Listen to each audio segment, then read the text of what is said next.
عشرت کدے ہو گئے. سنگ مرمر لگ رہا ہے جی, گنبد بن رہے ہیں, درگاہ عالیہ کی تعمیر ہو رہی ہے, زندے فٹ پاتھوں پہ دن رات کا ایک ایک لمحہ گن گن کے بسر کرتے ہیں, اور ان کو مردوں کی فکر پڑی ہوئی.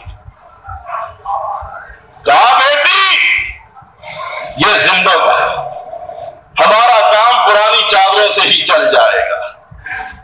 لا کوئی پیر, کوئی فقیر, کوئی سید, کوئی مجاور, کوئی شیخ, کوئی گدی نشین جو میرے صدیق کی خاک پا کا بھی مقابلہ کر سکتا ہو.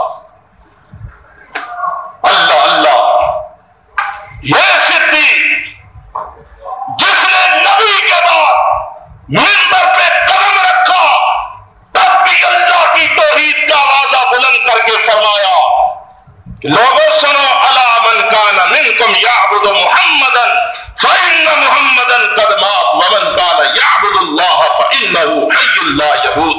اور چاہتے ہوئے بھی کہا کہ زندوں مردوں کو اللہ کے سپرد کر دو, تم زندوں کی فکر کرو, مردوں کو اللہ کے حوالے کر دو.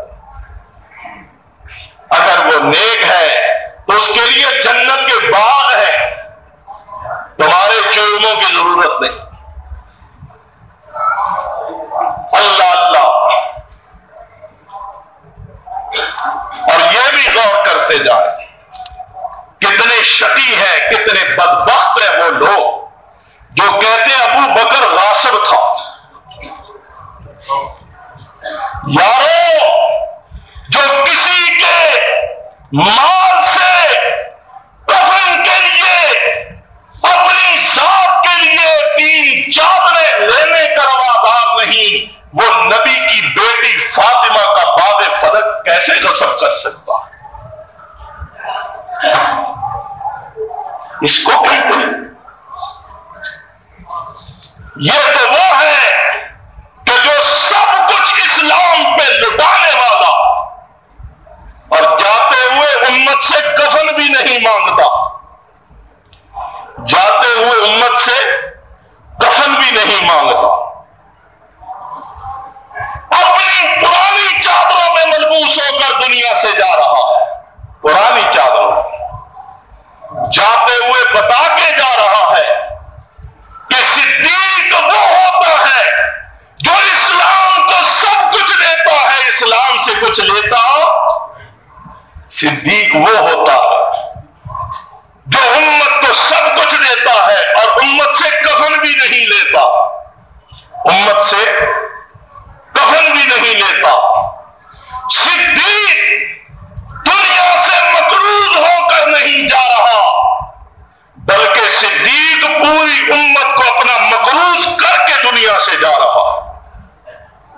نہیں سمجھے اللہ والوں, صدیق کسی کا مقروض ہو کر نہیں جا رہا, صدیق پوری امت کو اپنا مقروض کر کے دنیا سے جا رہا. پوری امت مقروض کر کے جا رہا. اور نبی بھی کہتا ہے کہ میں بھی صدیق کے احسانوں کا بدلہ نہیں دے سکا, سب کے دے دیے. ابو بکر ایک بچتا ہے, اس کا صلہ میں نہیں دے سکتا, میرا رب معاشر کے میدان میں عطا کرے. ہے ابو بکر, تجھ جیسا چشمے فلک نے نہ دیکھا ہے نہ دیکھے, تجھ جیسا ماہ کامل کسی نبی کو نصیب نہیں ہوا. اللہ نے تجھے محمد الرسول اللہ کی صحبت کے لیے منتخب کیا ہے. اور فرماتے ہیں اللہ اللہ, ڈوبتے چاند کے سرہانے صدیقہ بیٹھی ہیں, ڈوبتے چاند کے سرہانے صدیقہ بیٹھی ہیں, آنسوؤں سے دامن تر ہے. فرمایا بیٹی, جی ابا. فرمایا باتیں سن رہی ہو نا, دیر نہ کرنا, پرانی چادروں میں ہی کفن دے کر مجھے جلد از جلد میرے آقا کے پہلو میں دفن کر دینا۔ اور بیٹی ایک اور بات بھی ہے، میں جا رہا ہوں، دنیا سے رخصت ہو رہا ہوں، یہ میرے پاس ایک اونٹنی ہے، یہ ایک غلام ہے خدمت کے لیے، ایک پیالہ ہے، ایک تھیلا ہے، یہ 4 چیزیں ہیں۔ کتنی؟ 4 چیزیں ہیں۔ بیٹی کہیں ان کو بابا کا مال سمجھ کر برا صاحب اس میں تقسیم نہ کر لینا، یہ میرا نہیں بلکہ میرے نبی کی امت کی امانت ہے میرے پاس۔ بیٹی یہ فاروق کے پاس بھجوا دینا اور کہنا کہ یہ بیت المال کی امانتیں صدیق کے پاس تھیں، اے امیر المومنین فاروق، بیت المال کی ان امانتوں کو آپ مسلمانوں کے بیت المال میں جمع کر دیں۔ اللہ اللہ، جب یہ چیزیں بھجوائی گئی نا، جب یہ چیزیں بھجوائی گئی کہ جی یہ چیزیں تھیں جو ابو بکر کے پاس تھی اور یہ امت کی امانت ہے، تو شیر دل فاروق بھی چیخ اٹھا، فرمان لگے ابو بکر اللہ تجھ پہ رحم کرے، بعد میں آنے والوں کو بڑی آزمائش میں ڈال دیا، ہم بلا کہاں اس قدر امانت و دیانت کے ان اعلیٰ تقاضوں سے ادا برا ہو سکتے۔ اللہ اللہ اللہ۔ پھر کہتا ہوں یارو اس صدیق کو راسب کہتے، اور جو امت کا ایک پیالہ بھی لینے کا روادار نہیں، خاتون جنت کا باغ غصب کر جائے گا یا علی کی خلافت پہ ڈاکہ ڈالے گا؟ کس منہ سے بات کرتے ہو؟ یاد رکھیے یہ وہ صدیق ہے کہ جس کے سینے پہ تمغہ صداقت سچے خدا نے سجایا، جو اس کی صداقت پہ شبہ کرتا ہے وہ عرش والے خدا کی سچائی پہ شبہ کرتا ہے، مدینے والے مصطفیٰ کی مصطفائی اور صداقت پہ شبہ کرتا ہے۔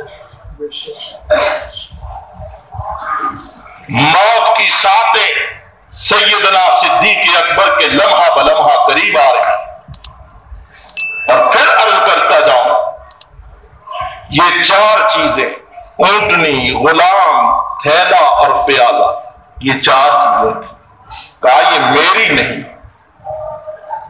اور آج ہمارے حکمران بھی ہیں کہتے ہیں یہ جو سب کچھ ہے یہ ہمارا ہی ہے، عوام بھی ہمارے، عوام کا مال بھی ہمارا، سب کچھ ہمارا۔ باپ کا مال سمجھ کر قوم کی کمائی کو لوٹنے والوں، قیامت کا دن بھی یاد رکھو، وہاں کوئی نہیں چھڑائے گا، یہ دنیا کی عیش و عشرت یہی رہ جائے۔ اللہ اللہ، صدیقہ ڈوبتے چاند کے سرانے بیٹھی ہے اور صدیق کا چہرہ دمک رہا، محبوب سے وصال کی خوشی میں چہرہ دمک رہا، اور زبان سے کیا کہتے ہیں؟ فرماتے ہیں لا الہ الا اللہ، کیا فرمایا؟ لا الہ الا اللہ، لا الہ الا اللہ، اللہم انت ولی فی الدنیا والآخرہ، توفنی مسلما والحقنی بالصالحین۔ اللہ تیرے سوا کوئی معبود نہیں، ابو بکر کا الہ تو ہی ہے، ابو بکر کا معبود تو ہی ہے، تیرے سوا ابو بکر کا کوئی معبود نہیں۔ انت ولی فی الدنیا والآخرہ، اے اللہ دنیا آخرت میں تو ہی ابو بکر کا مالک اور آقا ہے۔ یہ دعا جو حضرت یوسف صدیق نے مانگی تھی، قرآن نے نقل کی، قرآن نے ذکر کی، قرآن نے اس دعا کی تعلیم دی۔ دنیا آخرت میں مالک ہے۔ اے میرے اللہ توفنی مسلمان، جب میری روح قبض ہو میں فوت ہونے لگوں تو میرے اللہ مجھے مسلمان بنا کر کے دنیا سے رخصت کرنا۔ خاتمے کی فکر کیا کرو، خاتمے اللہ میری وفات اسلام پہ کرنا۔ وَأَلْحِقْنِي بِالصَّالِحِينَ، اللہ جب میں مر جاؤں تو میرا ملاپ صالحین سے فرمانا۔ آواز آئی ابو بکر فکر نہ کر، صالحین سے کیا، میں تجھے صالحین کے امام کے سینے سے لگاؤں، میں تجھے محمد مصطفیٰ کے پہلو میں جگہ عطا کروں۔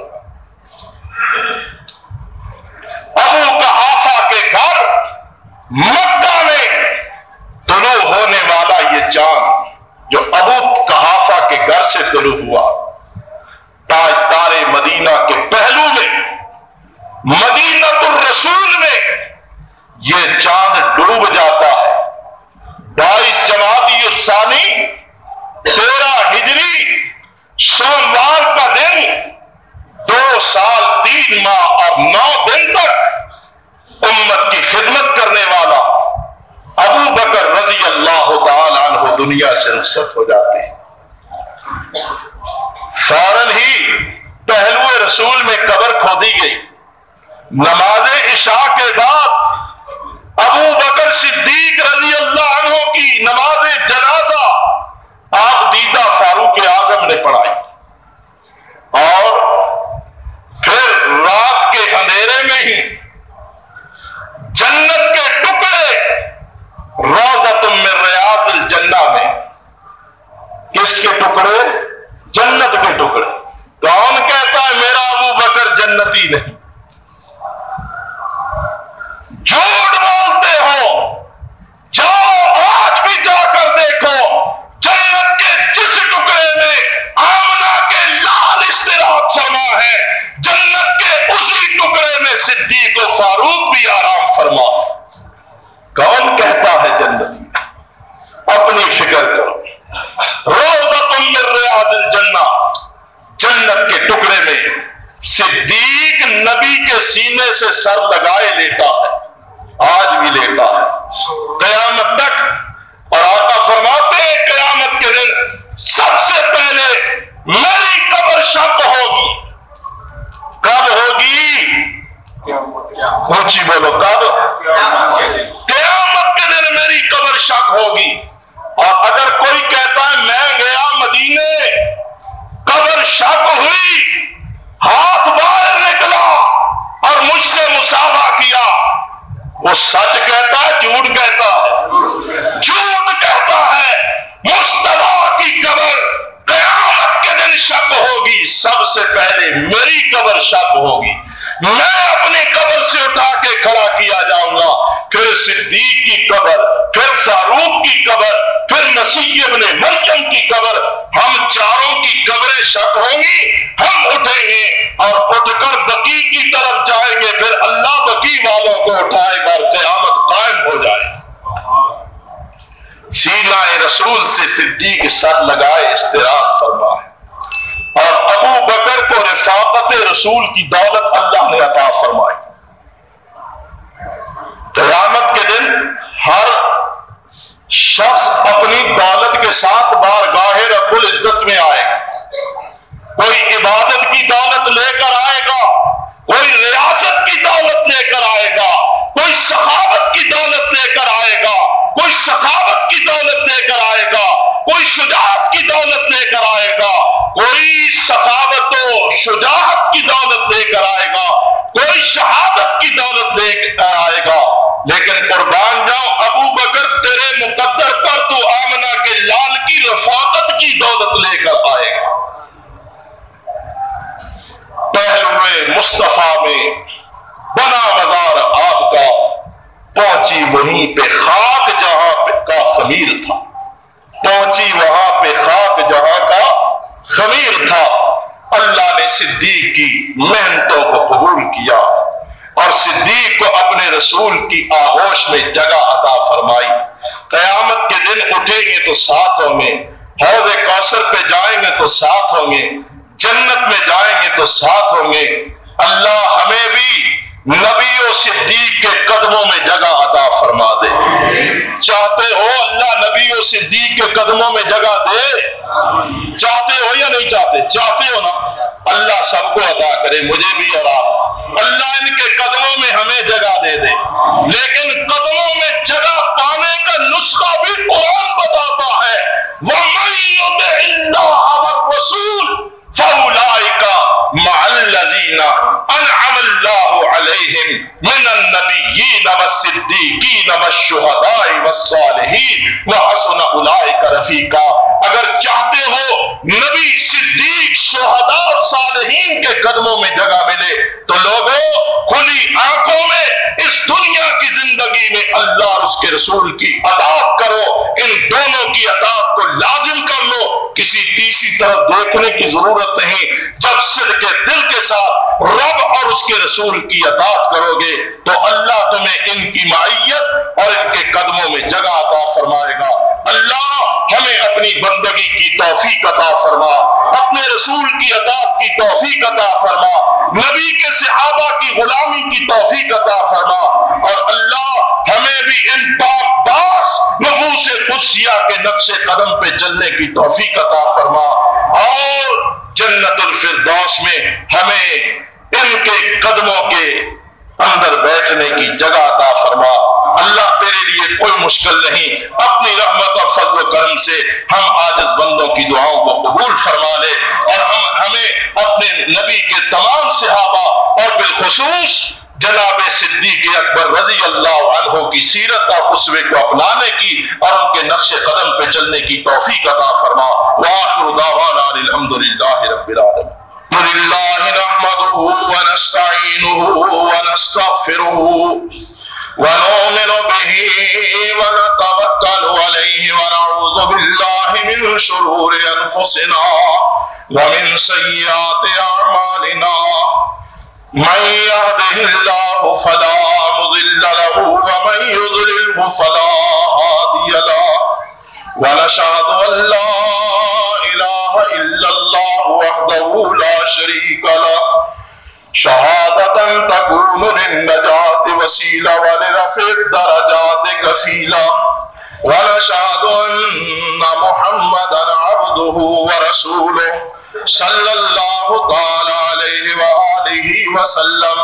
اما بعد فإن خیر الحدیث کتاب اللہ وخیر الہدی ہدی محمد صلی اللہ تعالی علیہ وآلہ وسلم،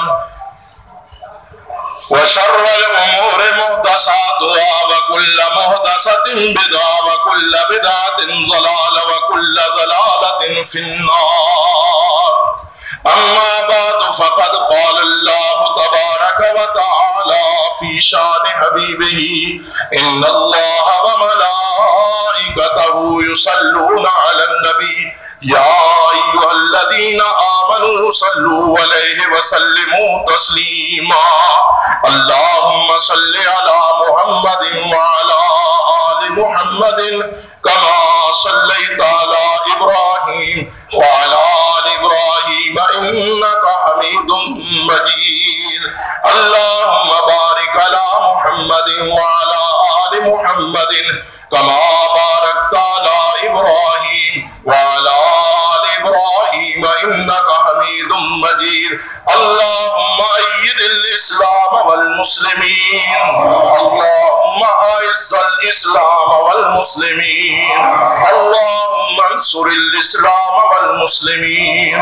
اللهم انصر من نصر دين محمد صلى الله عليه وسلم واجعلنا منهم، واخذل من خذل وأعرض وصرف عن دين محمد صلى الله عليه وسلم ولا تجعلنا منهم، اللهم أنت ولينا في الدنيا والآخرة، توفنا مسلمين والحقنا بالصالحين، حسبنا الله ونعم الوكيل، نعم المولى ونعم النصير، لا إله إلا أنت سبحانك إني كنت من الظالمين۔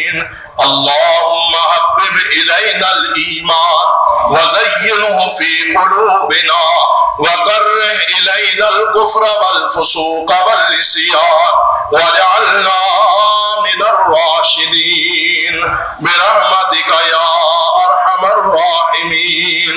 ربنا لا تؤاخذنا إن نسينا أو أخطأنا ربنا ولا تحمل علينا إصرا كما حملته على الذين من قبلنا ربنا ولا تحملنا ما لا طاقة لنا به واعف عنا واغفر لنا وارحمنا أنت مولانا فانصرنا على القوم الكافرين. سبحان ربك رب العزة عما يصفون وسلام على المرسلين والحمد لله رب العالمين.